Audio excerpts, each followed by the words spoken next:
खायच्या पानापासून बनवूया आज एक इंटरेस्टिंग सरबत जे उन्हाळ्यात थंडावा तर देईलच आणि सोबत मिनिटांमध्ये जेवण पचवेल।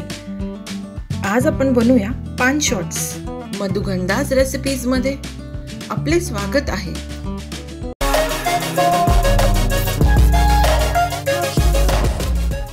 खायच्या पानांना आपण स्वच्छ धुवून पुसून घेतलेला आहे।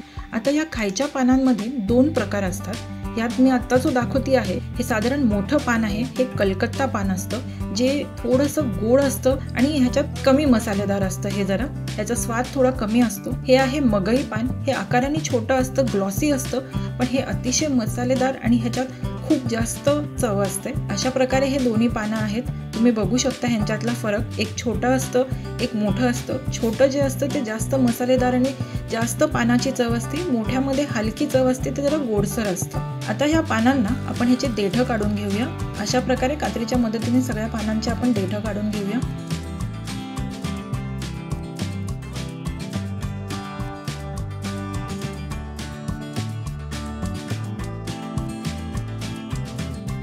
आणि ह्या पानांना चॉप करून घेऊया।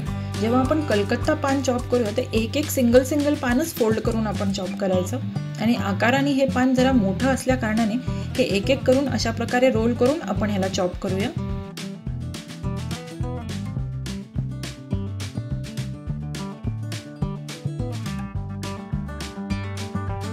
पान वापरून केले जाणारे हे सरबत आहे ना अतिशय वेगळ्या प्रकारचे टेस्ट आणि खूपच जबरदस्त होतो। म्हणजे लहानांपासून मोठ्यांपर्यंत घरच्यांना सगळ्यांना आवडणार इतकी मस्त आणि भारी याची चव असते।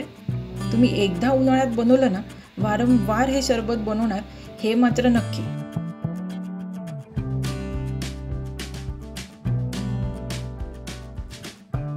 आता मी कलकत्ता पानं कापून घेतलेत सगळे, तुम्ही बघू शकता। आता आपण मगई पान कापूया। हे साधारण आकाराने छोटे असतात, तर हे पटकन कापून होतात।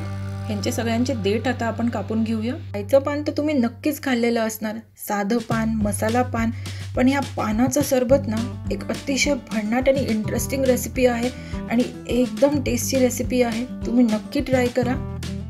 आणि हे असे बंचमध्ये एकत्र 5-5, 6-6 घेऊन आपण ह्याला कापून घेऊया।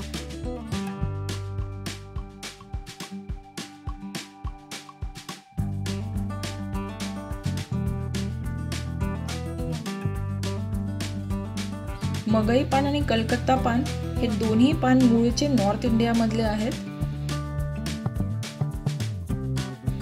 अगदी सगळ्या पानांच्या दुकानात लगेचच तुम्हाला उपलब्ध राहतील। आता मगई पान सगळे कापून झालेले आहेत। आता आपण पुढची कृती करूया। आता आपण 7 ते 8 हे चॉप केलेले पानं टाकूया। तुम्हाला पाहिजे तर फक्त मगई पान घेऊ शकता। जर तुम्हाला स्ट्रॉंग चव हवी आहे, थोडी हलकी चव हवी आहे, तर तुम्ही फक्त कलकत्ता पान घेऊ शकता। मी इथं दोन्ही पानांचं मिक्सचर घेते आहे, म्हणजे साधारण मध्यम अशी छान फ्लेवरफुल आपल्या सरबताची चव असेल। आता ह्यात आपण 2 टेबलस्पून बडीशेपची पावडर टाकूया। अख्खी बडीशेप इथं वापरत नाही आहोत, आपण बडीशेपची पावडर वापरतोय, कारण की ही पटकन ह्या मिक्सरमध्ये आपल्याला बारीक करता येईल। अख्खी बडीशेप असली तर ओल्या जे आपण हे सगळं ग्राइंड करतोय ओलं, ती बारीक व्हायला वेळ लागते, म्हणून पावडरच वापरा। आता ह्यात आपण टाकूया 4 टेबलस्पून गुलकंद। गुलकंद हा इझिली मार्केटमध्ये अवेलेबल आहे। थंडावा देण्यासाठी विशेष करून उन्हाळ्यात खाल्ला जातो आणि ह्याच्याने या पान शॉटला खूप छान चव येते। या सरबताला खूप मस्त चव येते, त्यामुळे आपण इथं गुलकंद आवर्जून घाला। 4 टेबलस्पून गुलकंद घालून झाल्यावर 2 टीस्पून ह्यात आता आपण इलायची पावडर घालूया।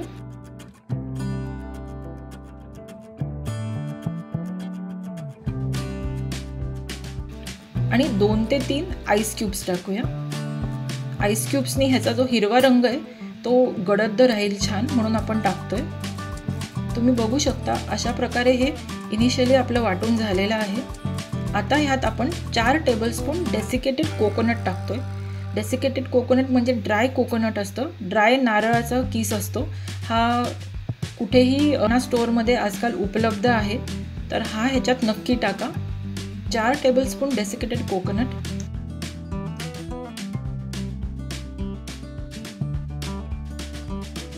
यावरती आता आपण टाकूया अर्धा कप साखर आणि 1 टेबलस्पून हिरवा रंग जो आपल्या मार्केटमध्ये मिळतो तोच आपण पाण्यात मिक्स करून बनवलेला आहे आणि 2 ते 3 आईस क्यूब्स हे सगळं टाकून ह्याची आपण छान पेस्ट करून घेऊया। तुम्ही बघू शकता किती छान रंग आलाय, मस्त आपली पेस्ट झालेली आहे। ही पेस्ट ना 10 ते 15 दिवस फ्रीजमध्ये एअरटाईट कंटेनरमध्ये तुम्ही ठेवा आणि तुम्हाला हवं तेव्हा तुम्ही पान शॉट पानाचं सरबत करून पिऊ शकता। ही अगदी व्यवस्थित टिकते। आता आपण हे सरबत बनवायला घेऊया। यासाठी ज्यूसरमध्ये आपण 2 कप दूध ॲड करूया। यावर 6 टेबलस्पून आपण जी पानाची पेस्ट बनवली आहे ती ॲड करूया। ह्याच्यातच आपण साखर ॲड केलेली आहे, त्याच्यामुळे मी इथं 6 टेबलस्पून ही पेस्ट ॲड करते। तुम्हाला जर थोडं जास्त गोड हवं असेल तर एखादा टेबलस्पून तुम्ही वाढवू शकता तुमच्या आवडीप्रमाणे। सगळ्या व्ह्यूअर्सला माझी एक रिक्वेस्ट, तुम्ही जर आमच्या चॅनलवर पहिल्यांदा आला असाल तर आमच्या चॅनलला नक्की सबस्क्राईब करा। या चॅनलवरती आम्ही खूप वेगळ्या आणि छान रेसिपीज शेअर करतो ज्या करायला अगदी सोप्या असतील आणि ह्याच्यात भरपूर माहितीही तुम्हाला मिळेल ह्या रेसिपीज परफेक्ट होण्यासाठी। त्यामुळे या चॅनलला नक्की सबस्क्राईब करा आणि बेल आयकन नक्की प्रेस करा। सबस्क्राईब केल्याबद्दल थँक्यू। मग ह्याच्यावर टाकायचं 2 स्कूप व्हॅनिला आईस्क्रीम। व्हॅनिला आईस्क्रीमनी छान दाटसर मस्त होईल हे आपलं सरबत आणि मिक्सरमध्ये आपण हे ब्लेंड करून घेऊया। तुम्ही बघू शकता किती छान रंग आलाय, हलका हिरवा आणि खूप सुंदर मस्त छान दाटसर झालंय हे सरबत। अशा प्रकारे शॉटच्या ग्लासेसमध्ये भरून तुम्ही जेवणानंतर हे सरबत सगळ्यांना देऊ शकता। हिचं पान हे त्याच्या अनोख्या स्वादामुळे आपल्या पूर्ण भारताभर खूप फेमस आहे आणि ह्याचं हे थंडगार सरबत अगदी पाचक आणि खूपच चवदार मस्त होतं। या उन्हाळ्यात नक्की ट्राय करा आणि हे जास्त क्वांटिटीमध्ये नाही आपण पिऊ शकत, पण थोड्या क्वांटिटीमध्ये अशा प्रकारे शॉट्सच्या ग्लासेसमध्ये ओतून नक्की तुम्ही पिऊ शकता। जेवण झाल्यानंतर खूप मस्त लागतं। आजकाल अशा प्रकारचे शॉट्स खूप साऱ्या हॉटेल्स आणि रेस्टॉरंट्समध्ये जेवल्यानंतर मिळतात। जामून शॉट्स, पान शॉट्स हे खूप फेमस आहे। त्यातल्या त्यात पान शॉट्स हे जेवणानंतर कॉम्प्लिमेंटरी म्हणून दिले जातात। तर हेच पान शॉट्स तुम्ही घरच्या घरी बनवा आणि या उन्हाळ्यात या पानाच्या सरबताचा मस्त फ्लेवरफुल आस्वाद घ्या। कशी वाटली ही रेसिपी मला नक्की कळवा कमेंट सेक्शनमध्ये आणि अशाच छान रेसिपीजसाठी मधुगंधाज रेसिपीजला लाईक करा, सबस्क्राईब करा, शेअर करा आणि बेल आयकॉन नक्की प्रेस करा, म्हणजे सगळे व्हिडिओज तुमच्यापर्यंत लगेच पोहोचतील। भेटूया आता आपण पुढच्या व्हिडिओमध्ये लवकरच। Eat healthy, stay blessed. Thank you.